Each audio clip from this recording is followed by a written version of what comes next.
Vers 8 sê, hoe kan ek jou oorgee, o Efraim, jou prys gee, o Israel? Wat sê die predikers? Hy het. Wat sê hy? Jy het die reg. Hoe kan ek jou oorgee, o Efraim, jou prys gee, o Israel? Hoe kan ek jou maak soos Adma, jou gelykstel aan Seboim? Wat is dit? Dis van die stede tydens Sodom en Gomorra wat hy verwoes het. Het hulle bly bestaan nadat God hulle verwoes het. Dis weg. Dis vandag nog weg. Hy sê, hoe kan ek jou maak soos hulle? Jy net so gestaan uit Sodom en Gomorra. As ons gaan lees van Sodom en Gomorra, dan lees jy daar van Adma en Seboim, van die stede wat saam vernietig is. Nou sê hy, Efraim, jy stel my so teleur. Ek behoort jou te vernietig. Maar hoe kan ek? Hoekom kan hy nie? My hart is omgekeer in my. Wie praat hierso? Vader Jahwe, my hart is omgekeer in my. Het hy dan 'n hart? Hy het 'n hart. Tegelijkertyd is my medelee opgewek. Medelee is 'n emosie. Dis 'n menslike eienskap. My hart is omgekeer in my. Hoofletter. Hy het emosie. Hy sê, ek kan jou nie vernietig nie. Jy stel my so teleur, jy weet nie eens van my nie. Jy doen alles op my te terg. Maar ek kan jou nie vernietig nie. My hart is gebreek, my hart is stikkend. Wat sê die predikers? Hy het niks daarvan gedink om hulle weg te gooi nie. Hy het net 'n ander verbond gemaak. Want hulle dink is 'n inskrywing in 'n boek. Dis net 'n besluit. Dis nie 'n hartsbesluit nie. Daar's nie liefde by betrokke nie. Daar's nie emosie by betrokke nie, want God het nie liefde nie en God het nie emosie nie. Want God is 'n masjien, God is 'n beginsel. Maar hy is nie, ons is in sy beeld geskape. En as gevolg van sy liefde vir sy volk, as gevolg van sy sagte hart teenoor hulle, vat hy hulle na die beloofde land toe en hy gee vir hulle ideale omstandighede.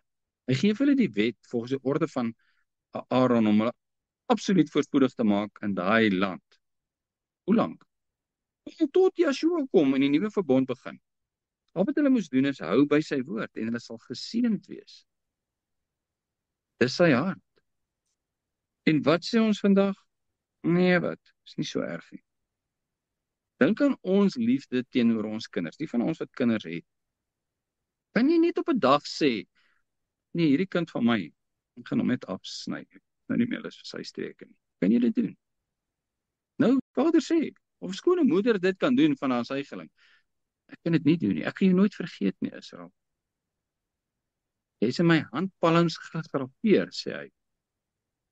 Gegraveer, hoe is ons in sy handpalms gegraveer? O ja, hulle het spykers deur sy hande geslaan. Wie is in sy hande gegraveer? Sy nageslag. Egiptenare? Nee. Edomiete? Nee. Hy het nie. Wat verkondig hulle vir ons vandag? Ja. Maak God 'n leenaar. Stefan. Jy het net daai stuk gelees waar Vader jy so mooi sê waar hy met Efraim praat en of sal hy hulle kan vergeet of sal hy hulle kan wegvee en Jesaja sê presies die teenoorgestelde. So Vader vra eintlik al vir Hosea daar en hy sê vra vir die volk of sal God julle ooit vergeet? En Jesaja 43 sê presies dit. Hy sê omdat jy kostelik is in my oë, hooggeag is en ek jou liefhet, daarom gee ek mense in jou plek en volke vir jou lewe. En ja, dis baie mooi. Ja. Daar is soveel skrif van dit, Stefan, wat so mooi is en ons ag dit nie. Dis ou verbond. Gooi dit weg. Gooi dit weg. Vader sê, my hart is omgekeer in my. Ek sê 'n mens was dit daar langs die rivier gaan sit en net vir die water gestaar. En as ek hom sê, wat is fout? Dan sê my hart is omgekeer in my. My volk maak my so kwaad, maar ek is so lief vir hulle. Ek behoort hulle te vernietig. Maar ek kan nie, jy te veel om. Dis buiten sy verbond wat hy gemaak. Hy sal nie, as gevolg van sy verbond. En nou klink dit, ja, jy is seker reg. Maar wat is die implikasie? Leuns op leuns op leuns.